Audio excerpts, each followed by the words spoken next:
శాంకో న పావక యద్గత్వా ననివర్తంతే తద్ధామ పరమం మమ.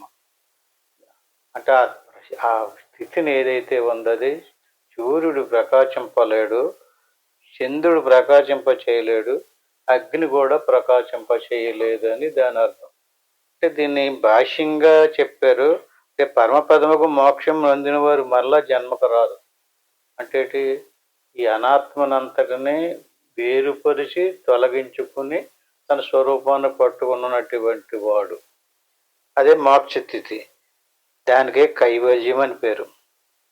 సూర్యుడు, చంద్రుడు, అగ్ని మొదలైనటువంటి ఆ ప్రదేశాన్ని, ఆ ప్రకాశాన్ని ప్రకాశింపచేయలేరు. దాని యొక్క ప్రకాశంతో ఇవన్నీ ప్రకాశింపబడుతూ ఉన్నాయి. అంచేత సూర్యుడు అనగా ఏమిటి, చంద్రుడు అనగా ఏమిటి అనేది మనలో చెప్పుకోవటమైంది. సూర్యుడు అనగా బుద్ధి, చంద్రుడు అనగా మనసు, పావకుడు అంటే అగ్ని అనగా అహంకారం. ఈ మనసు, బుద్ధి, అహంకారము జడములు కారణం చేత దేవుణ్ణి తెలుసుకోలేవు. అంటే మనం ఎంతసేపు మన మనసుతో తెలుసుకోవటానికి ప్రయత్నిస్తున్నాం. ఎంతకాలం మనం మనసుతోటి తెలుసుకోవటానికి ప్రయత్నం చేస్తామో అంతవరకు మనకు తెలియబడడు దేవుడు. అప్పుడు ఏం చేస్తాం, మళ్ళీ మనకి నచ్చినటువంటి విధానంలో ఆ దేవుడికి ప్రతీకగా ఒక దేవుణ్ణి కల్పన చేసుకుని ఇంద్రియాదుల ద్వారా ఆరాధిస్తాం. అంటే నిజమైనటువంటి దేవుణ్ణి గుర్తించలేము. నిజమైనటువంటి దేవుణ్ణి గుర్తింతేనే కానీ కర్మ నశించదు, కర్మ నశింతేనే కానీ జ్ఞానం పొందలేడు. అంచేత ఈ బుద్ధి, మనసు, అహంకారము జడములొకటి చేత మనలో ఉన్నటువంటి దేవుడైనటువంటి ప్రత్యేగాత్మను ప్రకాశింప చేయలేరు. బ్రహ్మము సన్నిధానమున చంద్రుడు నిర్వీర్యుడగును. ప్రత్యేగాత్మ సన్నిధిలో మనసు జడమొకటి ఇది ప్రత్యేగాత్మ ప్రకాశింప చేయలేదు. అగ్నియు దైవ సన్నిధిలో జడమైనట్లు అహంకారమును ప్రత్యేగాత్మ దగ్గర జడమై ఆత్మను తెలియలేదు.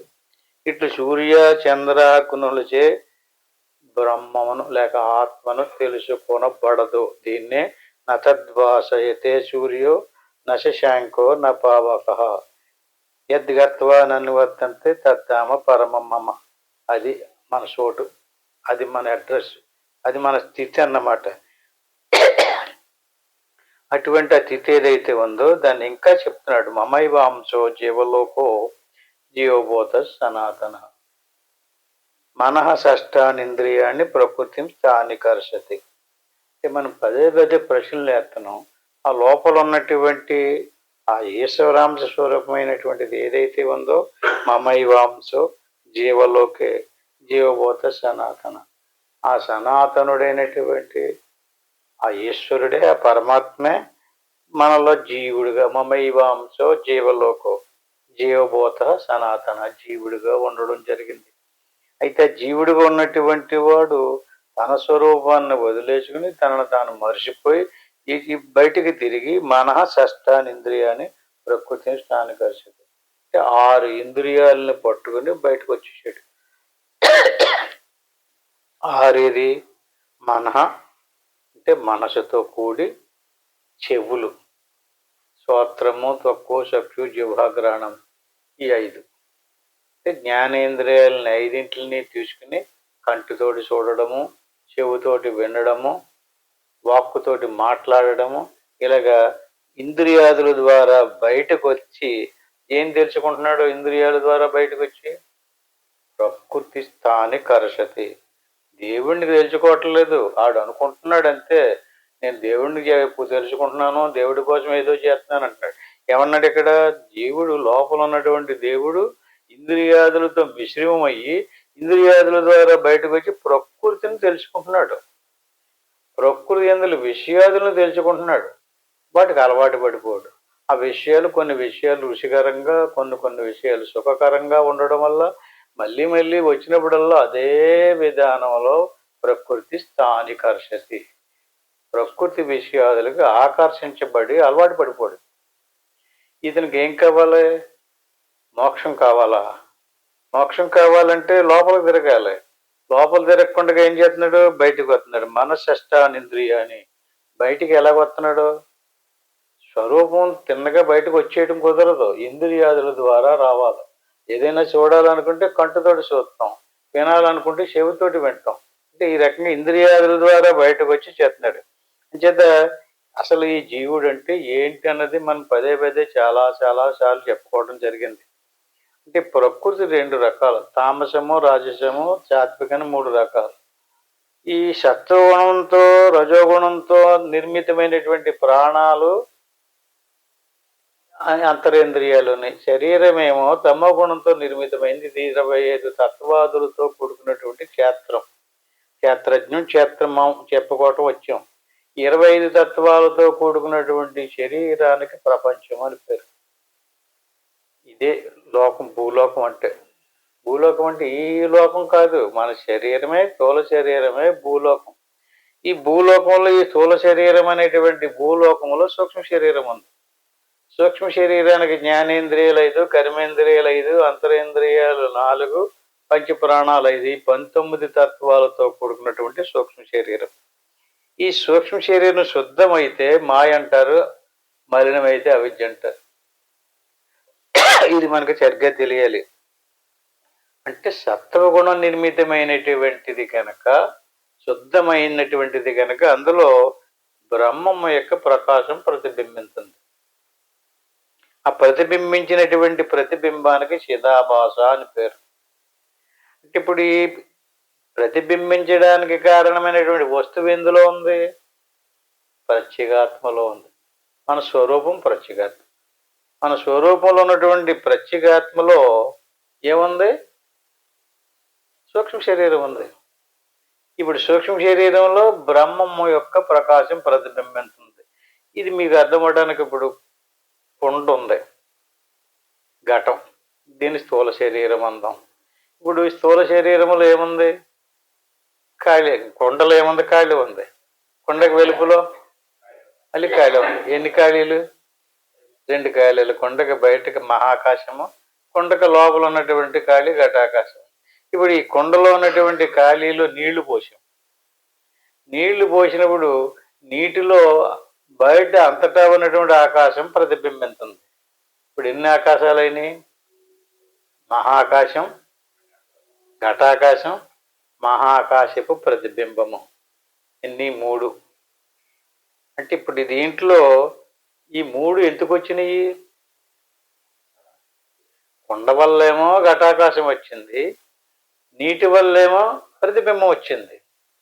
అట్టి మాదిరిగా మన శరీరం ఏమో కుండ లాంటిది, మన సూక్ష్మ శరీరం జలము లాంటిది. జలంలో ప్రతిబింబించినటువంటి మహాకాశపు ప్రతిబింబం చిదాభాస. ఇప్పుడు మహాకాశము, బ్రహ్మము 3 రకాలన్నమాట. అంటే ఈ రకమైనటువంటి లోపల ఉన్నటువంటి కుండ నీటిలో ప్రతిబింబించినటువంటి బ్రహ్మము యొక్క ప్రతిబింబం వలె మన సూక్ష్మ శరీరంలో బ్రహ్మం ప్రతిబింబించినటువంటి ప్రతిబింబానికి తెలివి అని పేరు. బాగా గుర్తుపెట్టుకోండి.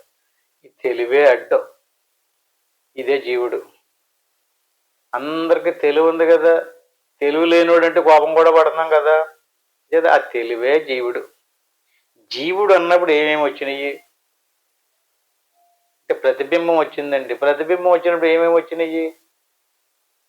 జలం వచ్చింది కదా, జలానికి అవకాశం ఇచ్చినటువంటి ఖాళీ కూడా వచ్చింది. జలంలో ప్రతిబింబించిన ప్రతిబింబం వచ్చింది. ప్రతిబింబము, జలము, లోపల ఉన్నటువంటి ఖాళీ, 3 వస్తువులు వచ్చినాయి కదా. అలా లోపల ఉన్నటువంటి వస్తువు మన ఆత్మ. శరీరాన్ని తీసుకోకండి. ఆ శరీరం లోపల ఉన్నటువంటి ఖాళీ లాంటిది ఆత్మ. ఆ ఖాళీలో సూక్ష్మ శరీరం ప్రవేశించి మనశ్రేష్టానింద్రియాన్ని ప్రకృతిని స్థానికర్షతి. ఎలా వస్తుంది బయటికి? మనసే కనుక లేకపోతే బయటికి రావటానికి లేదు. ఇంకా బాహ్య సంబంధమైనటువంటి ప్రకృతి విషయాదులు తెలుసుకోవడానికి వీలు లేదు. శ్లోకాలు మంత్రాలు చదవడానికి చేత కాదు. ఎలాగొస్తుంది? అది మనసు ద్వారా వస్తుంది. ఈ రకంగా లోపల ఉన్నటువంటి ఆత్మకే పరమాత్మకే భేదం లేదు. 2 వస్తువులు సాక్షాత్తు బ్రహ్మమే. ఆత్మ పరమాత్మ ఏకత్వానికి బ్రహ్మము అని పేరు. అంచేత నేనెవరిని? బ్రహ్మమునే. అహం బ్రహ్మస్మి, నేను బ్రహ్మమునే. అంచేత ప్రత్యేగాత్మ పరమాత్మకి భేదమే లేదు కనుక పరమాత్మకు నా అంశమే జీవుడే ఉన్నది. అంచేత మనలో ఉన్నటువంటి జీవుడు ఎవరి అంశము? దేవుని యొక్క అంశమే కదా. అంటే ప్రతిబింబము ఉంది, మన స్వరూపము ఉంది, మనసు కూడా ఉంది. ఇప్పుడు మన మనసును తీసేస్తే ఏమవుతుంది? ఇక మనసును తీసేస్తే మన స్వరూపం మిగులుతుంది కదా. మనం మనసును తీయడానికి ఇష్టపడటం లేదు ఎప్పటి నుంచి కూడా.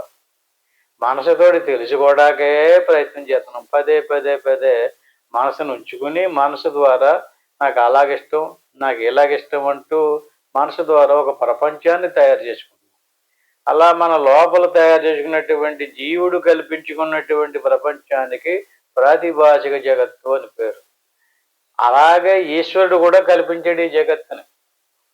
ఇది వ్యవహారిక జగత్. ఈశ్వరుడు కల్పించినటువంటిది వ్యవహారిక జగత్, ప్రాతిభాషిక జగత్. ఇప్పుడు వ్యవహారిక జగత్తుని ఎలా పక్కన పెట్టి ప్రాతిభాషిక జగత్తు ఎలాగొచ్చిందో చూడండి. కర్మ చేస్తే వచ్చిందా? ఎలా వచ్చింది అసలు? ప్రశ్నలు ఎత్తున్నారు కదా. ఈ కర్మ చేస్తే శరీరం వచ్చిందా? శరీరం వచ్చిన తర్వాత కర్మ చేసామా? లేకపోతే కర్మ కంటే ముందు శరీరమా? శరీరం కంటే కర్మ ముందు? అంటే జన్మ ముందా కర్మ ముందా అంటున్నారు కదా. ఇప్పుడు మనం లోపల సూక్ష్మ శరీరంతో కల్పన చేసి ఏదో ప్రపంచాన్ని లేదా ఒక వ్యక్తినో ఒక వస్తువునో సృష్టించుకున్నాం. ఇది నేను ఫలానా అని మనసు కల్పన చేసినటువంటి వ్యక్తితో తాదాత్మ్యం చెందాం కదా. అలా తాదాత్మ్యం చేసినటువంటి అలా వచ్చినటువంటి ఆ వ్యక్తి ఎలా వచ్చాడు? కర్మ చేస్తే వచ్చాడా? లేకపోతే కర్మ లేకుండానే జన్మ కలిగిందా? లేకపోతే జన్మ కలిగిన తర్వాత కర్మ చేశాడా? అసలు ఆ వ్యక్తి అంటూ ఉన్నాడా? అసలు పుట్టాడు అతను? అసలు మరి ఎలా పుట్టాడు? ఒకసారి చెప్పండి, ఎలా పుట్టాడు? కల్పన, ఊహ, అనుకోవడమే.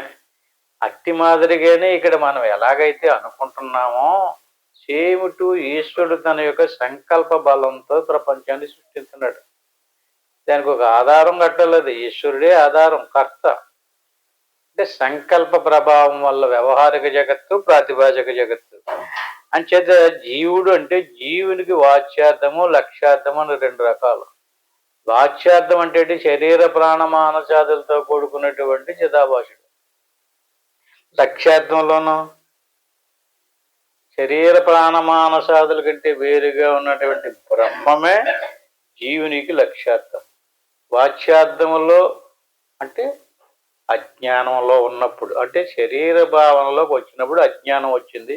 అజ్ఞానంలో శరీరమే నేను అనుకుని భ్రాంతిని చెందేమన్నమాట. ఇప్పుడు ఈ భ్రాంతి రహితమైనటువంటి విషయం తెలిసిందనుకోండి, లక్ష్యార్థంలో నేను ఎవరని తెలిసింది. అది ఎన్నిసార్లు ఆలకించినా నాకు ఇంకా దృఢపడతలేదు అంటున్నారు కదా. అలా దృఢపడడానికి సాధన కూడా చెయ్యాలి. ఈ రకంగా ప్రత్యేకాత్మ వాచ్యార్థము అవిద్య ప్రతిబింబంతో మిశ్రమమైనటువంటి స్వరూపము.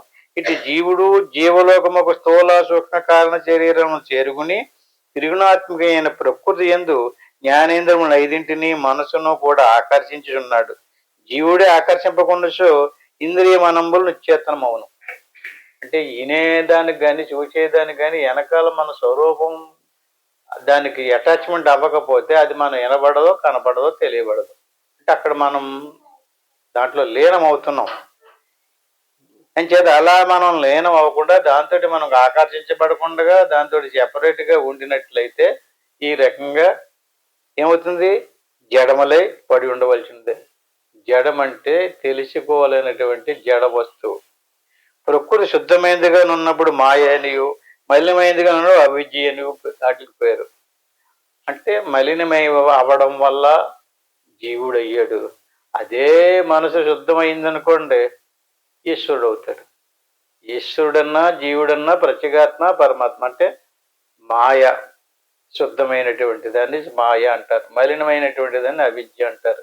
అవిద్య ఉపాధిగా ఉన్నటువంటి వాడిని ప్రత్యేగాత్మ అంటారు, మాయ ఉపాధిగా ఉన్నటువంటిప్పుడు పరమాత్మ అంటారు. అంచేది నేను బ్రహ్మము, అందరిలోనూ నేనున్నాను. అందరు సూక్ష్మ శరీరము అనాత్మతో మిశ్రమమైనచో నాకు విశేషణము. అంతర్ముఖ వృత్తితో కూడినప్పుడు అంతఃకరణములు నాకు ఉపాధులు. ఉపాధి అంటేటి, విశేషణం అంటేటి, ఇది కొంచెం చూడాలి. విశేషణము, ఉపాధి. అంటే పరమాత్మకి ప్రకృతి ఉపాధి, ప్రత్యేగాత్మకి ప్రకృతి ఉపాధి. ఇప్పుడు ఉపాధితో ఉన్నటువంటి ఇంద్రియ మనంబులతోటి మిశ్రమం అయ్యిందనుకోండి మన చైతన్యం, అది విశేషణం. ఏమన్నా అర్థమైందా? మళ్ళీ ఇంకో దానికి ఉదాహరణ చెప్తున్నా. ఉదాహరణకి ఇప్పుడు మన శరీరానికి కొంచెం ఇప్పుడు ఇంత 10 మందిలో కూర్చున్నప్పుడు ఒక మనిషి ఒక దండేసి కూర్చున్నాడు అనుకోండి, అందరికంటే వేరుగా సెపరేట్ చేసి చూపెడుతుంటుంది ఆ వ్యక్తిని. ఏది చూపెట్టింది? అతనికి దండేశారు, ఏది విశేషణం అంటారు కదా, విశేషం ఏంటంటారు కదా. విశేషం అంటే ఏంటి? వాళ్ళందరి మీద సెపరేట్ చేసి చూపెడుతుంది. జనాలందరినీ ఒక సముదాయంగా చేసి దండేసుకున్నటువంటి వాడిని వేరుపాటుగా చేసి చూపెడుతుంది. దానికి విశేషము అని పేరు. ఆ దండకి విశేషణం అని పేరు. అంటే అతను దండ ధరించాడు. అట్టి మాదిరిగా లోపల ఉన్నటువంటి ప్రత్యేగాత్మ మనసును ధరించాడు. మనసే విశేషణం. మనసే విశేషం. ఇప్పుడు ఏంటి విశేషం అంటే మనకు మనసు ఉందనుకోండి, అదే విశేషం. ఏం కర్మ చేయడానికన్నా, తెలుసుకోవడానికన్నా, తెలుసుకోలేకపోవడానికన్నా అన్నిటికీ విశేషం ఏంటి? మనసే కారణం. మనసు విశేషం. అంటే ఈ విశేషమైనటువంటి విశేషణం మనసు, బుద్ధి, అహంకారం ఇవన్నీ కూడా విశేషణాలు. అంటే ఆభరణాలు. ఎవరికి? ఇప్పుడు మనం బాహ్య శరీరానికి ఏదైతే ఆభరణాలు ధరించామో ఆ ఆభరణాలను ఎలాగైతే విశేషణాలు అంటున్నామో అట్టి మాదిరిగా ఆ పరమాత్మ లేక ప్రత్యేగాత్మ విశిష్టమైనటువంటి వాడు. ఇంద్రియాదులతోటి రహితం అవ్వడం వల్ల విశిష్టమైనటువంటి వాడు. అందరికంటే దండేసుకున్నవాడు విశిష్టమైనటువంటి వాడు.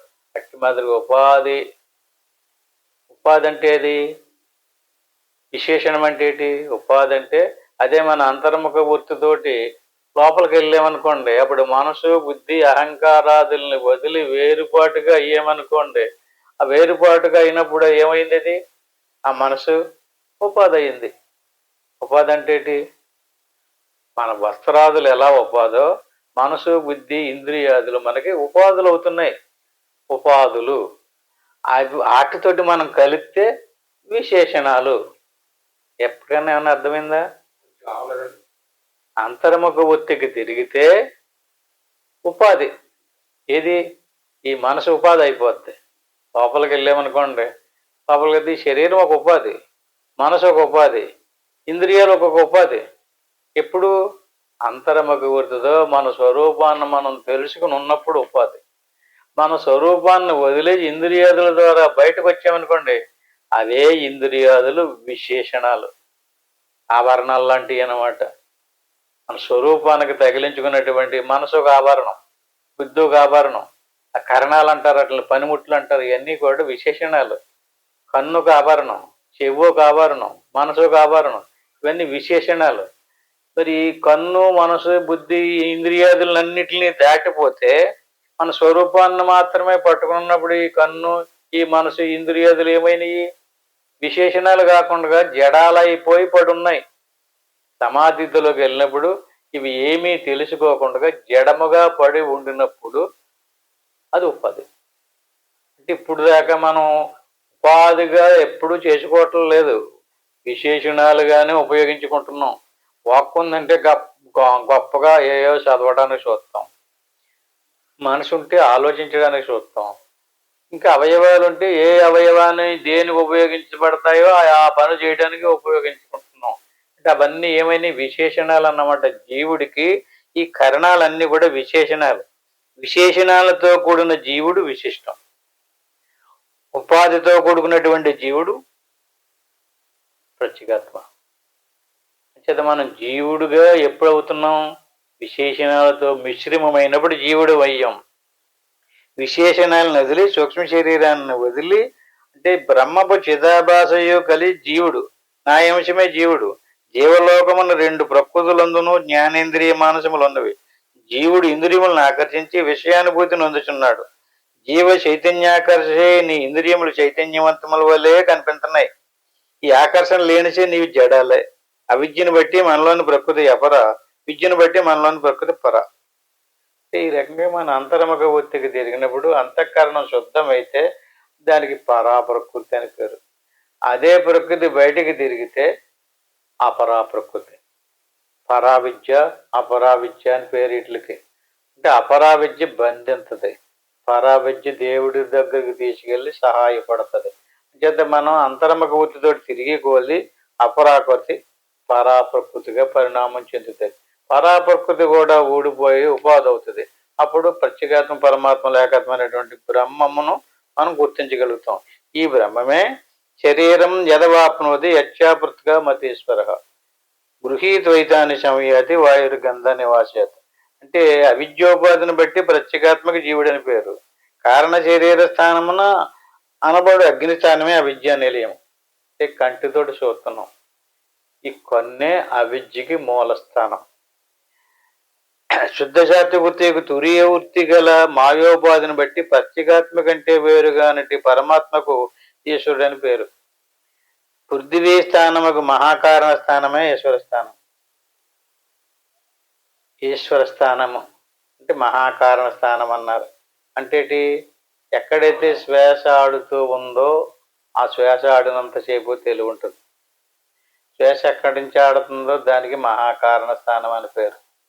కన్ను కారణ శరీరానికి స్థానం, చెవి సూక్ష్మ శరీరానికి స్థానం, ముక్కు మహాకారణానికి స్థానం. అంటే మనకి స్థూల శరీరం, సూక్ష్మ శరీరం, కారణ శరీరం అంటున్నాం కదా.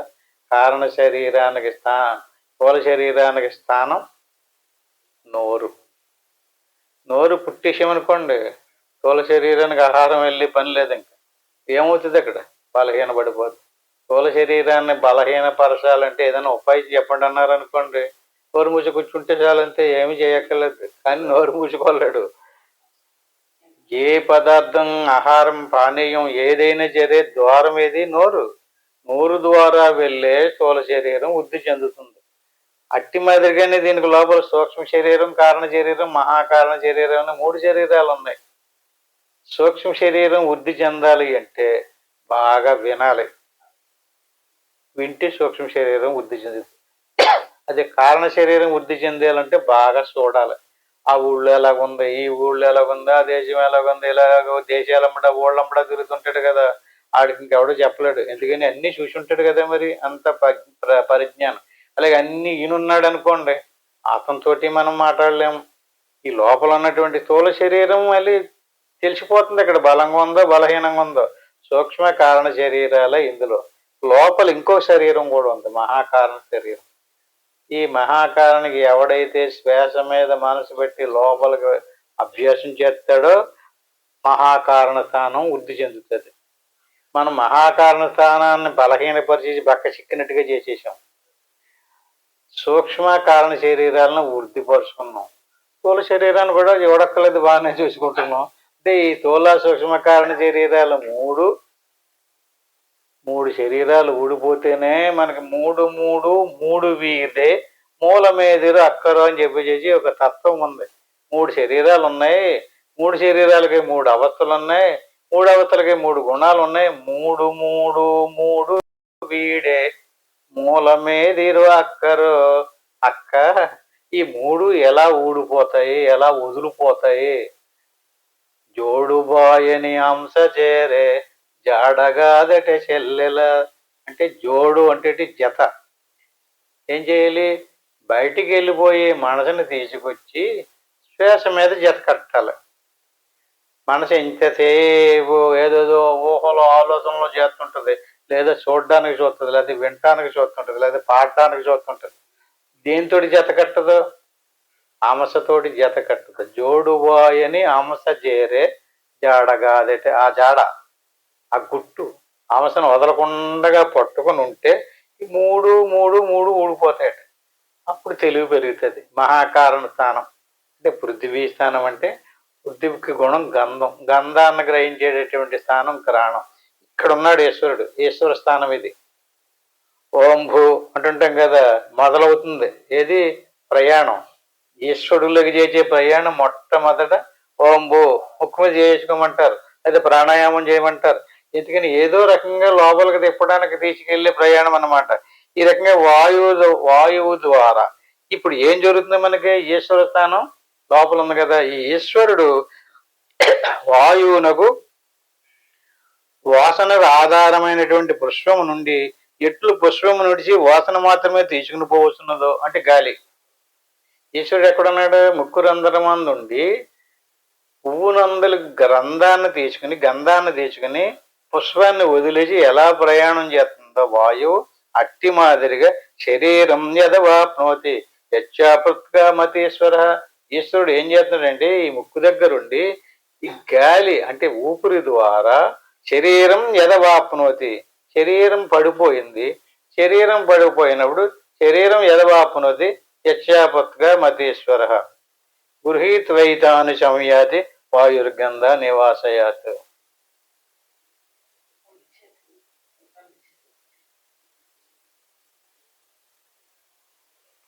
ఈ రకంగా శరీరాన్ని నుంచి నిష్క్రమించేటటువంటి ప్రయాణం చెప్తున్నాడు ఇక్కడ. శరీరం యదవాప్నోతి యచ్చాపృత్గా మరి శరీరం పడిపోయిందండి. శరీరం పడిపోయినప్పుడు లోపల సూక్ష్మ కారణ శరీరాలు పడిపోలేదు, జీవుడు పడిపోలేదు. జీవుడు ఇంకా బోళ్ళంత పుట్టుంది, బోళ్ళంత చేసి పోగొట్టుకుంటున్నాడు కర్మఫలాన్ని. అంచేత కర్మఫలాన్ని అనుభవించాలంటే ఏం చేయాలి మరి అతను?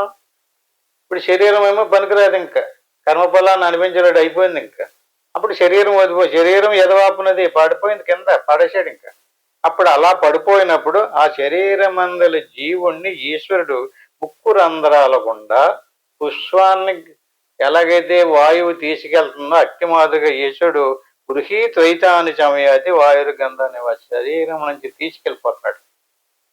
తీసుకెళ్ళిపోయి అతను చేసినటువంటి కర్మఫలం పుణ్యమో పాపమో దానికి సంబంధించి స్వర్గమో నరకమో సుఖమో దుఃఖమో అనుభవింపజేసి మళ్ళీ ఇంకో శరీరంలో ప్రవేశపెడతారన్నమాట. అలా శరీరం లోపలికి ప్రవేశపెట్టడానికి కూడా ముక్కు రంధ్రాలే కారణం. శరీరం తల్లి గర్భంలో శిశువు తయారైందనుకోండి, అప్పుడు ఊపిరాడదు, గుండు కొట్టుకుంటుంది, అవయవాలు కదులుతాయి, అన్నీ ఉంటుంది, ఊపిరి తీసుకోవడం. ఎందుకని? ఆ శిశువు ఉమ్మ నీటిలో ఉంటుంది. మనం ఏదైనా నూతిలో ములిగి బుడకబెట్టామనుకోండి, ఊపిరి పీల్చండి, పీల్చుకోవడం కుదరదు. ఎప్పుడు పీల్చుకుంటాం? మళ్ళీ ఆ నూతిలోంచి బయటకి నీటిలోంచి పైకి తేలిక తీసుకుంటాం. అట్టి మాదిరిగా ఫస్ట్ సారి భూమి మీద పడ్డాడు అనుకోండి, ఆ ఉమ్మ నీరు చితికిపోయి ఆ బుడగ చితికిపోయి బయటపడింది శిశువు, అప్పుడు ఫస్ట్ సారి ఊపిరి పీల్చుకుంటాడు. అది తొలి ఫస్ట్ శ్వాస అన్నమాట. అంటే లోపలికి తీసుకెళ్ళిపోయాడు, ఇప్పుడు మళ్ళీ తీసుకొచ్చి ఆ ఫస్ట్ శ్వాస తీసుకున్నప్పుడు అని అందులో ప్రవేశపెడతారు. జీవుడు అందులో దూరాడు, శరీరంలో ప్రవేశించాడు. శరీరం నేనంటాడు, శరీరం నాదంటాడు. ఆ శరీరంతో పూర్వజన్మ సంస్కార వాసన బలాన్ని అంతటిని ఉపయోగించుకొని అక్కడి నుంచి మళ్ళీ కర్మలు చేస్తాడు. ఎప్పుడు చేశాడు కర్మలు? శరీరంలోకి వచ్చాకనే. మరి శరీరంలోకి వచ్చినటువంటి వాడు శరీరం నుంచి నిష్క్రమించినప్పుడు గృహీతైతాను సమయది బయటికి వెళ్ళిపోయేటప్పుడు ఏ కర్మఫలాలు లేకుండా ఉంటేనో. ఇప్పుడు మీరు చక్కగా సాధన చేసుకుని శరీరం నేను కదా, ప్రాణం లేదు కదా, అహం దేహం, నాకు భార్య లేదు, భర్త లేదు, పిల్లలు లేదు, ఇదంతా మాయ, ఇదంతా మాయ, ఇదేది కాదు, ఇదంతా దృశ్యం, ఇదంతా అనాత్మ అనుకుంటూ ఆత్మ సాక్షాత్కారం పొంది అదే నేను, సోహం, అదే నేను అనుకున్నారనుకోండి, ఏం పోయింది? జ్ఞానాగ్ని దగ్ధకరమణ. జ్ఞానం కలిగింది, కర్మలన్నీ దగ్ధమైపోయినాయి. అప్పుడు తీసుకెళ్ళారు కదండి, ఎక్కడికి తీసుకెళ్తారు? ఇప్పుడు కుండలో ఖాళీ ఉంది, కుండ బద్దలాసిపోయింది. కుండ బద్దలాసిపోయినప్పుడు కుండలో ఉండే ఖాళీని ఎక్కడ తీసుకెళ్తారు? ప్రయాణం చేయడానికి లేదు కదా.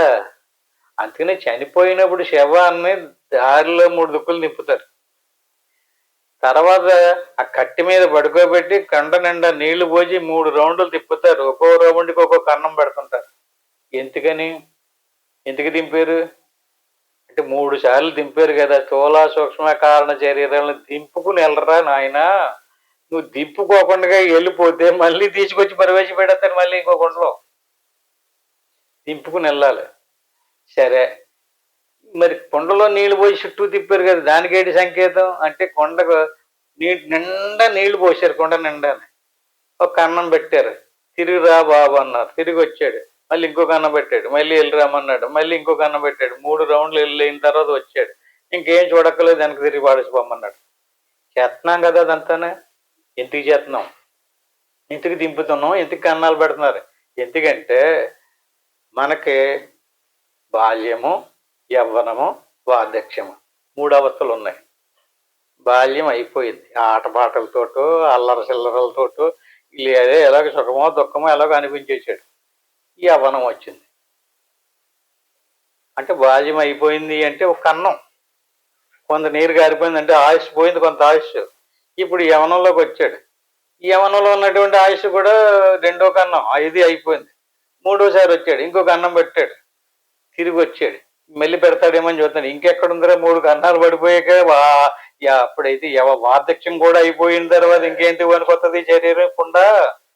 కుండ ఎలాగైతే 3 కన్నాలు పడిపోతే పనికి రాదో, ఏదో శివండి కుండలో కట్ట, ఏదో ఇత్తడిది కట్టేది మాటలు వేయచ్చు. కుండకి మాటలు వేయటం కుదరదు. అట్టి మాదిరిగా మన శరీరానికి ఘటము అని పేరు. దీనికి మాట వేయటం కుదరదు. 3 కన్నాలు పడిపోయినాయి. ఏంటి 3 కన్నాలు? 3 కన్నాల ద్వారా ఏం జరిగిపోయింది? ఆయుష్ జరిగిపోయింది. ఆయుష్యే జలం. ఈ కుండలో అమృత తుల్యమైనటువంటి ఆయుష్ను పోశారు. ఆయుష్ ఎలా దొరుకుతుంది? తిరిగి రావటం ఎందుకు? జవం చుట్టూరు తిరిగి రావటం అంటే జవం చుట్టూరు తిరిగి వస్తుంటే దార కారిపోతుంది కదా. అట్టి మాదిరి ముక్కు రంధ్రాల గుండా శ్వాస పోతుంది, ఊపిరి పోతుంది. ఊపిరి పోతుంటే ఏమవుతుంది? ఆయుష్ తరిగిపోతుంది. ఫుల్గా నిండా పోసి ప్రవేశపెట్టాడు కుండని. ఆయుష్ ఏమవుతుంది? తెలుసుకోకుండా, జ్ఞానం లేకుండా వేస్ట్గా గడిపేసుకున్నాం. అంతే, ఒక్కొక్క శ్వాస వెళ్ళిపోతుంది. ఈ రకంగా గృహీతైతాని శైవతి శరీరం యదవాపున్నది యచ్చాపత్తిగా మతేశ్వరం. శరీరంలో నుంచి ఒక్కొక్క శ్వాస పోయేటప్పుడు లాస్ట్ శ్వాస ఉంటది కదా, ఆ లాస్ట్ శ్వాసను పట్టుకుపోతాడట. ఎలాగా? వాయుర్గంధ నివాసయత్. అంటే గంధం అంటే వాసన. పువ్వు నుంచి గంధాన్ని తీసుకుని వాయువు ఎలాగ వెళ్ళిపోతుందో ఈశ్వరుడు ఈ నెల తీసుకుపోతాడు. ఏంటి? సంస్కారాలతోనూ, వాసనలతోనూ, గుణాలతోనూ కూడుకున్నటువంటి సూక్ష్మ శరీరాన్ని లాక్కుపోతాడు. స్థూల శరీరం పట్టుకెళ్ళాడు. ఇంటికంటే పట్టుకెళ్ళి ఏం చేస్తాడు? ఇది ఇంక పనికిరాదు. ఇంక ఇది ఇక్కడ పాడేసారు. అలాగే వాళ్ళు కూడా అలాగే చేస్తారు, వెనక పాడేస్తారు. అంతే. పనికొచ్చేలా ఉంటే ఉండించుకుంటారు, ఇంక పనికిరాదు కదా, చూడకుండా పాడేయమంటారు. అలాగా అట్టి మాదిరి శరీరాన్ని వదిలేసాడు, సూక్ష్మ శరీరాన్ని తీసిపోయాడు. సూక్ష్మ శరీరాన్ని తీసుకుపోయి ఇతను చేసినటువంటి కర్మఫలాన్ని అనుసరించి మంచి జన్మో, చెడ్డ జన్మో, మనిషి జన్మో, పశువు జన్మ, మళ్ళీ ఎన్ని జన్మలకు మళ్ళీ ఏమో ఇలాంటి జన్మ వస్తుందో రాదో తెలదో. వచ్చినప్పటికీ ఇలాంటి జ్ఞానం ఎవడన్నా తెలియపరిచేవాడు దొరుకుతాడో లేదో తెలదు. ఈ శాస్త్రాలు ఉన్నాయి, ఆ శాస్త్రాలన్నీ పోనీ అందరూ తెలుసుకుని ఏమన్నా చెప్తారంటే అందరూ అజ్ఞానంతో ఉన్నటువంటి వాళ్ళకి జ్ఞానోదయం ఎలా కలుగుతుంది? మళ్ళీ ఎన్ని సంవత్సరాలు పడుతుంది? శాస్త్రమేమో అనంతం, కానీ ఆయుష్ అనంత శాస్త్రం బహువేదితవ్యం అల్పశ కాలో బహువశ విఘ్న. కాలం చూస్తే తక్కువ, ఎందుకంటే ఆయుష్ తరిగిపోతుంటుంది. వచ్చాడు అంటే తరిగిపోవడం మొదలైపోతుంటుంది. ఈ జన్మ వేస్ట్ అయిపోతుంది. అందుచేత ఈ రకంగా శరీరాన్ని వదిలిపెట్టేసి జీవుడు ఇంకో శరీరాన్ని ప్రవేశపెడుతున్నాడు. అని చేత పరమాత్మ మాయ అందులో బ్రహ్మ ప్రతిబింబము కలిసి ఈశ్వరుడు. అవిద్య ప్రత్యేగాత్మ, అవిద్య ఎందుకు ప్రతిబింబించిన బ్రహ్మ ప్రతిబింబమునకు చిదాభాస. అంటే జీవుడు మాయకు మహాకారణము స్థానము. స్థూల శరీరము పశువు వంటిది, సూక్ష్మ శరీరం వాసన వంటిది. ఈశ్వరుడు వాయువు వంటి వాడు. పశువును విడిచి వాసనను వాయువు గ్రహించినట్లుగా స్థూల శరీరమును విడిచిపెట్టి సూక్ష్మ శరీరం ఈశ్వరుడు లాక్కుపోతున్నాడు. ఈశ్వరుడు ఈ సూక్ష్మ శరీరమును తీసుకెళ్లి ఇంకో స్థూల శరీరంలో విడుచుచున్నాడు. ఇలా తీసుకుని వెళ్ళి ఇలా లక్కనెళ్ళి ఇంకో దాంట్లో పెడతాడనమాట. ఆయన డ్యూటీ ఏంటి? అలాగే ఎందుకు చేసినట్టు? ఇప్పుడు మనకి ఏం కావాలంటున్నాం? అలాగే ఇంకో దాంట్లో విడిచిపెట్టకుండా తిన్నగా నీ లోకంలోకి తీసుకెళ్ళిపో, నీలో కలిపేసుకో అంటున్నాం. అలా కలుపుకోవాలంటే ఏం చేయాలి? ఈశ్వరుడేమో ఇంకో క్షేత్రంలో తీసుకెళ్తున్నాడు. ఈ క్షేత్రంలో నుంచి లాగి ఇంకో క్షేత్రంలో ప్రవేశపెడుతున్నాడు. ఈ ఇంట్లోంచి తీసుకెళ్ళి ఇంకొక ఇంట్లో గృహప్రవేశం. కొత్త ఇల్లు కట్టుకున్నాం అనుకోండి, పాత ఇంట్లోని సామానం అన్నీ మోసిపోయి కొత్త ఇంట్లో పెడతాం. అంతేకాని కొత్త ఇంకేది పట్టుకెళ్ళకుండా అందులో ప్రవేశించాం. ఆ మంచము, కంచము, కొంచెం అన్నీ కూడా పాతింట్లోయే. అట్టి మాదిరినే శరీరం అంటే పాత పడిపోయి వదిలేసాం, కానీ లోపల ఉన్నటువంటి జీవుడు మాత్రం అతని సంస్కారాలు, అతని స్వభావాలు, అతని కర్మఫలాలు అన్నీ కూడా పట్టుకుపోయి ఇంకో శరీరంలో ప్రవేశపెడతాడు. ఈ రకంగా శ్రోత్రం చక్షు స్పర్శం రసనం గ్రహణమే వశ అధిష్టాయ మనశ్శాయ విషయానుపజావతి. అయం ఈ జీవుడు శ్రోత్రము చెవిని, చక్షు నేత్రమును, స్పర్శనంచ త్వక్కును, రసనం నాలుకను, గ్రాణ యవ నాసికను, మనస మనస్సును అధిష్టాయి ఆచరించి విషయాన్ని శబ్దాది విషయములను ఉపశావతి అనుభవించున్నాడు. అంటే ఇంకో దాంట్లో తీసుకొచ్చి పెట్టాడు అనుకోండి. అలా తీసుకొచ్చి పెట్టినప్పుడు ఆ శరీరంలో తగిలించుకుని వచ్చిన తర్వాత ఏం చేస్తున్నాడు అతను? శ్రోత్రం చక్షు స్పర్శనంచ రసనం గ్రాణమేవచ అధిష్టాయం మనస్సయో విషయానుపజావతి. మళ్ళీ అదే కథ. నిరుడు వచ్చినప్పుడు శరీరాన్ని ధరించి ఆ శరీరంలో జ్ఞానేంద్రియాలని కర్మేంద్రియాలని మనసుతోటి కూడి ఏ ఏ విషయాదుల్ని పనిచేసాడో మళ్ళీ కొత్తగా వచ్చిన శరీరంలో కూడా సేమ్ అయ్యే ఇంద్రియాలు ఉన్నాయి, అయ్యే విషయాలు ఉన్నాయి. ఇక్కడ ప్రపంచం, ఆ ప్రపంచంలో అయ్యే విషయాలు అనిపిస్తున్నాడు. ఎన్నిసార్లు వచ్చాడో అన్నిసార్లు అదే పని మారడం లేదు. ఇక్కడ విషయం మారడం లేదు. జీవుడు మాత్రం శరీరం మారుతుంది. శరీరం మారిపోయి ఇంకో శరీరం వచ్చింది, శరీరం మారిపోయి ఇంకో శరీరం వచ్చింది. అంచేత లోపల ఉన్నటువంటి వాడు మాత్రం ఏ పనిముట్లు, ఏ కరణాలు ఎన్నిసార్లు వెళ్ళినా సరే, ఎన్నిసార్లు వచ్చినా సరే ఈ కరణాలే ఉంటాయి. సూక్ష్మ శరీరంతో కూడా స్థూల శరీరం గోళకాలు, సూక్ష్మ శరీరంలో ఈ కరణాలన్నీ ఉంటాయి. ఈ కరణాలతోటే ప్రయాణం చేస్తాడు, ఈ కరణాలతోటే సుఖ దుఃఖాలు అనిపిస్తాడు. అంచేత జీవుడికి జ్ఞానేంద్రియాలను ఆచరించి శబ్దాది విషయాలు ఎలా తెలుసుకుంటున్నాడో అట్టి మీదకి ఒక కమ్మరతను పని చేస్తున్నాడు అనుకోండి. గొడ్డలి, గరిటె, బిందె, త్రాడు, మడక, కొడవలి మొదలు కర్ణములు లేకుండా మానవుడు ఏమీ చేయలేడు కదా. అంటే పరికరాలు అంటారు, పనిముట్లు అంటారు. ఆ పనిముట్లను ఉపయోగించి కదా పని చేస్తున్నాడు. అట్టి మాదిరిగానే లోపల ఉన్నటువంటి జీవుడి పని చేయాలంటే చూడాలంటే కన్ను ఉండాలి, వినాలంటే చెవు ఉండాలి, మాట్లాడాలంటే వాక్కు ఉండాలి. ఊరుకుని ఉండవు కానీ చెప్పు మాట్లాడకుండా ఉండంటే ఉండలేడు. ఎందుకని? అలవాటు పడిపోడు. ఆ పరికరాలను ఉపయోగించి పని చేయడం అనేటువంటిది అలవాటు పడిపోడు. అట్టి మాదిరిగా మనలో ఉన్నటువంటి జీవుడు మనసుని, బుద్ధిని, అహంకార చిత్తాదుల్ని ఎలాగైతే ఉపయోగిస్తున్నాడో అట్లే బ్రహ్మ, విష్ణు, మహేశ, దేవేంద్ర, అగ్ని, వరుణాది కరణములే పరమాత్మ ఉపకరణాలు. అంటే మన లోపల ఉన్నటువంటి ప్రత్యేగాత్మ జీవుడు అన్నాం కదా. మనసుతోటి కలిసి మనసుతోటి ఆలోచిస్తున్నాడు, బుద్ధితోటి నిర్ణయిస్తున్నాడు, అహంకారంతో అభిమానిస్తున్నాడు, కంటితోటి చూస్తున్నాడు, చెవితోటి వింటున్నాడు. అట్టి మాదిరిగానే పరమాత్మ ఆ ఈశ్వరులో ఉండి, ఈశ్వరుడు ఆయన దగ్గర ఉన్నటువంటి కరణాలు ఏది? బ్రహ్మ, అదొక కరణం. బ్రహ్మతోటి సృష్టి చేస్తుంటాడు, సృష్టికర్త అంటారు దాన్ని. అంటే ఈశ్వరుడికి బ్రహ్మదేవుడు మనసు, ఆయన మనసుతోటి సృష్టి చేస్తుంటాడు. అదే ఈశ్వరుడికి విష్ణుమూర్తి బుద్ధి. ఇక్కడ మన మనసుతోటి ఎలాగైతే నిశ్చయం చేస్తున్నామో ఆయన బుద్ధితోటి ఈ సృష్టిని పోషిస్తుంటాడు, కాపాడుతూ ఉంటాడు. అంచేత ఆ విష్ణుమూర్తి ఆయన బుద్ధి. అలాగే దేవేంద్రుడు, ఇంద్రుడు, అగ్ని మొదలైనటువంటి అన్ని కూడా కరణాలు. వరుణుడు మొదలైన కరణములో లేనిచో పరమాత్మ సృష్టి, స్థితి, లయ, భుజబల, తన్మాత, రసగ్రహణాది క్రియకలాప కార్యములు చేయలేడు. నిర్వికారంగా చేయటం కుదరదు. ఇప్పుడు మనకి ఎలాగైతే పని చేయలేకపోతే చేయవలసింది ఎలా చేయలేమో ఈశ్వరుడు కూడా ఏముండాలి? కారణాలు ఉండాలి. వాళ్లే దేవతలు.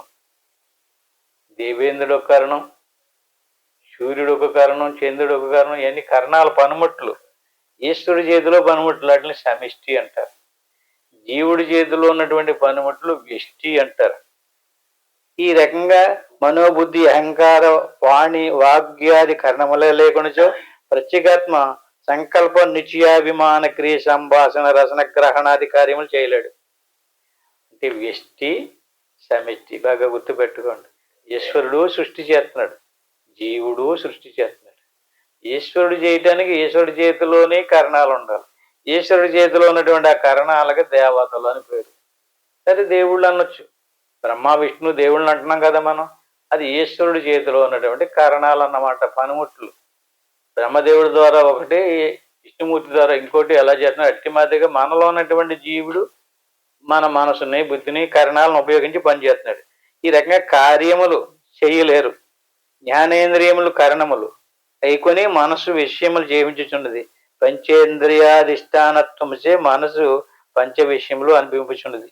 ఈ రకంగా శ్రోత్రం, చక్షు, స్పర్శనంచ రసనం, గ్రహణమేవచ వ్యష్టి, సమిష్టి. వ్యష్టి, సమిష్టి. బాహ్య ప్రపంచం, అంత ప్రపంచం. జీవ ప్రపంచం, ఈశ్వర ప్రపంచం. జీవ ప్రపంచం, ఈశ్వర ప్రపంచం. ఈశ్వర ప్రపంచంలో మనకి జనన మరణాదులు కలుగుతున్నాయి. జీవ ప్రపంచం ఈ ఈశ్వర ప్రపంచాన్ని చూసుకుని నిజమనేసుకుని దానికి సంబంధించినటువంటి దాంట్లో ఉన్నటువంటి సుఖ దుఃఖాలు అనిపించడానికి మనం కర్మలు చేసుకుంటూ వెళ్తున్నాం అనమాట. ఈ రకంగా ఉత్కామంతం స్థితం వావి భుంజానం వా గుణాన్వితం విమూఢానాను పశ్యంతి పశ్యంతి జ్ఞాన చక్షుషః. ఉత్కామంతం వా అంటే శరీరం నుండి ఉత్క్రమించడం. ఉత్కామంతం వెడలునట్టి వాణిని గాని స్థితం వా అపి ఇప్పుడు ఉన్నటువంటి వాణిని గాని భుంజానం వా అనుభవించుచున్నటువంటి వాణిని గాని గుణాన్వితం వా గుణములతో కూడిన వాణిని గాని విమూఢాః అజ్ఞానులు నా అనుపశ్యంతి తెలుసుకోలేరు. అంటే ఈశ్వరుడిలో ఉన్నటువంటి పరమాత్మను మనం తెలుసుకోలేము కదా. మనలో ఉన్నటువంటి ప్రత్యేగాత్మను తెలుసుకోవచ్చు కదా, కానీ మనం అలాగ అనుసరించడం లేదు. అనుపశ్యంతి. అనుపశ్యంతి ఏంటి? అనుసరించి పశ్యంతి అంటే చూడాలి. ఎలాగ? అంతరమగ ఒత్తితో అనుపశ్యంతి. అది చేత కాలేదు. ఎలా చూడాలనుకుంటున్నాడు?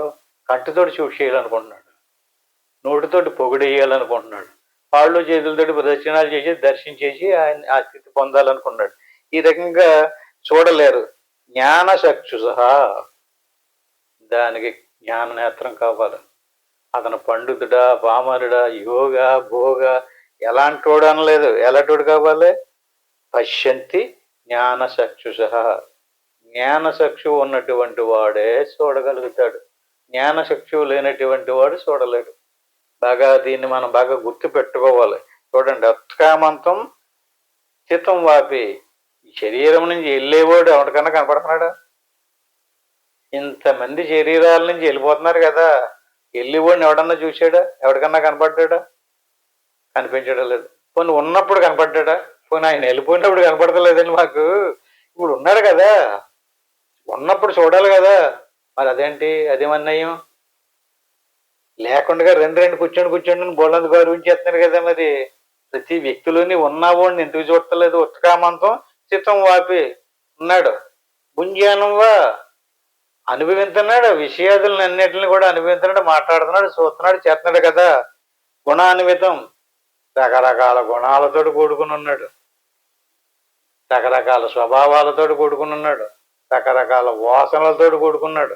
కానీ ఈ వాసనలతో గుణాలతో కూడుకున్నటువంటి వాడిని, వెళ్ళేవాడిని, ఉన్నవాడిని, అనుభవించేటటువంటి వాడిని విమూఢానాను పశ్యంతి. ఎవరు చూడలేకపోతున్నారు అంటే ఎవడైతే దాన్ని తెలుసుకోవట్లేదు, ఎవడైతే చూడలేకపోతున్నాడో వాడిని మూఢుడు అన్నాడు. ఎక్కడున్న ఎవరిని చూస్తున్నాడు అతను? ఎక్కడో వీడి కల్పన చేసుకున్నటువంటి ఒక ఆకారాన్న చూడటం. నేను దేవుని చూసానంటాడు. మనసులో ఊహించేసి దేవుడు కనిపించాడు అన్నాడు అనుకోండి, అది కూడా మనసు యొక్క ఊహ. దేవుడు ఎలా ఉన్నాడు? వివరంగా ఈ శ్లోకాలు మళ్ళీ బట్టి మళ్ళీ చదవండి. దేవుడు ఎలా ఉన్నాడు? ఉన్నప్పుడు కనిపించడం లేదు, వెళ్ళిపోయేటప్పుడు కనిపించడం లేదు, అనిపించేటప్పుడు కూడా కనిపించడం లేదంటే ఎందుకు కనిపించడం లేదు? అది చైతన్యం, నిరాకారం, జడముతో కలిసి పనిచేస్తున్నాడు అతను. జడంతో కలిసి పనిచేస్తున్నాడు అన్నటువంటి విషయం తెలియకుండా జడంతో కలిసిపోయినటువంటి వస్తువుగా చూస్తున్నాం. అటువంటి వాడికి జ్ఞానచక్షువు లేదు. ఆత్మజ్ఞానం రావాలంటే జ్ఞానచక్షువు కావాలి. శరీరం నుండి వెడలనట్టి, శరీరమును ఉన్నట్టి, శరీరం చే సుఖదుఖములు అనుభవించుచున్నట్టి త్రిగుణములతో కూడుకున్నటువంటి జీవుని స్వరూపము అజ్ఞానులు చూడలేరు. ఎవ్వరూ చూడలేరు అంటలేదు. జ్ఞానచక్షువ అని ఎందుకంటాడు? జ్ఞానం ఉన్నవాడు చూస్తాడు, జ్ఞానేతడు చూడలేడు. అంతే. ఇద్దరు మనుషులు ఉన్నారు ఈ లోకంలో, ఇద్దరు. కాకపోతే కొంచెం జ్ఞానం ఉన్న వాళ్ళు తక్కువ ఉండొచ్చు, అక్కడక్కడ నక్షత్రాల్లాగా. జ్ఞానం లేనటువంటి వాడు ఎక్కువ ఉండొచ్చు. అది మెజారిటీ పార్టీ. ఇంకా వాళ్ళు చెప్పిందే వేదం. వాళ్ళు ఎలా చెప్తున్నారో వీళ్ళు ఎలా చెప్తున్నారో అదే డెవలప్మెంట్ అవుతుంది. ఏదవుతుంది? ఎక్కడ మనుషులు ఎక్కువ ఉన్నారో దాన్నే కదా ఆదరింతారు. ఎక్కడ మనుషులు ఉన్నారు అక్కడికి మీరు ఒకసారి రండి బాబు, ఎంత జనం, ఇసుక ఎత్తే రాలరా అన్నాడు అనుకోండి, చూడగానే ఆకర్షించబడుతుంది కదా మెజారిటీ. ఈ రకంగా స్థూల శరీరమును సుఖ దుఃఖములను త్రిగుణములను మాత్రమే అజ్ఞానులు చూస్తున్నారు కానీ దేహత్రయమునకును గుణత్రయమునకును వేరుగానుండి జీవ లక్ష్యార్థమగు ప్రత్యేగాత్మను కనుగొనలేరు. జ్ఞాన దృష్టి గలవారు మాత్రమే అంతర్ముఖ వృత్తి కలిగినటువంటి వాళ్ళు మాత్రమే చూస్తారు. ఎక్కడ అంతర్ముఖ వృత్తి లేదో, ఎక్కడ జ్ఞాన నేత్రం లేదో వాళ్ళు ఆత్మను చూడలేరు. చేత ఆత్మను చూడాలంటే సాధన చెయ్యాలి, అభ్యాసం చెయ్యాలి. అనాత్మ జ్ఞానమే అజ్ఞానం. ఇది ఒకటి బాగా గుర్తుపెట్టుకోండి. అంటే శరీరానికి సంబంధించిన, ఇంద్రియాలకు సంబంధించిన, విషయాదులకు సంబంధించినటువంటి జ్ఞానం ఏదైతే ఉందో దానికి అజ్ఞానం అని పేరు. నాకు అన్నీ తెలిసండి అంటాడు, అదే అజ్ఞానం. ఏది తెలదో అది కనిపించినటువంటి వస్తువు కదా. అంటే అనాత్మను అనుకుంటుంటేనే అనాత్మీయ జ్ఞేయమై ఈ అనాత్మ జ్ఞానం అనేవాడు అజ్ఞానం ఏర్పడను. ఈ అజ్ఞానమే ఆవరణం. ఇది ఆవరించినందున ప్రత్యేగాత్మక జ్ఞానం ఒకటి లేదు. చేత అజ్ఞానులు త్రిగుణములతో కూడినటువంటి జీవుని ఎరుగలేరు. జీవుని ప్రకృతికి నవిద్య చేయగలుగు త్రిగుణ సృష్టి ఎరుంగరు. ఈశ్వర ప్రకృతికి మాయసే కలుగు త్రిగుణ సృష్టిని అనుభవించుచున్నది. జీవుడనియు గుర్తించలేరు. సూక్ష్మ శరీరం ఉన్నచో బ్రహ్మ ప్రతిబింబం ఏర్పడి జీవత్వం ఉండుననియు అజ్ఞానులు గ్రహించలేరు. సూక్ష్మ శరీరం ఎడలిపోయినని దాని వెంటనే జీవత్వం ఎడలిపోవుననియు పరిజ్ఞానం ఉండదు. అంతర్ముఖ వృత్తి చే బ్రహ్మము జ్ఞేయమై బ్రహ్మజ్ఞానం ఏర్పడిన వారు ప్రజ్ఞానేత్రము బ్రహ్మజ్ఞానేత్రము గలవారై ఇట్టి మహాత్ములు అన్నీయూ నెరుగుదురు. చేత ఒకటి తెలితే అన్నీ తెలుస్తుంది అంటారు. ఒక్కటి తెలియకుండా ఎన్ని తెలుసుకున్నా తెలియలేదంటారు. అంటే ఈ రకంగా మనలో ఉన్నటువంటి మన స్వస్వరూపం తెలిస్తే అన్నీ తెలుస్తాయి. మన స్వస్వరూపాన్ని వదిలేసి మన స్వస్వరూపాన్ని చుట్టూరు ఆవరించినటువంటి వస్తు సముదాయాన్ని తెలుసుకుంటాం మనం. ఈ రకంగా యతంతో యోగి నైనం పశ్యంతి ఆత్మన్యవస్థితం యతంతోప్యకృతాత్మానో నైనం పశ్యంతి చేతస. ఈ శ్లోకాన్ని వచ్చే వారం చెప్పుకుందాం.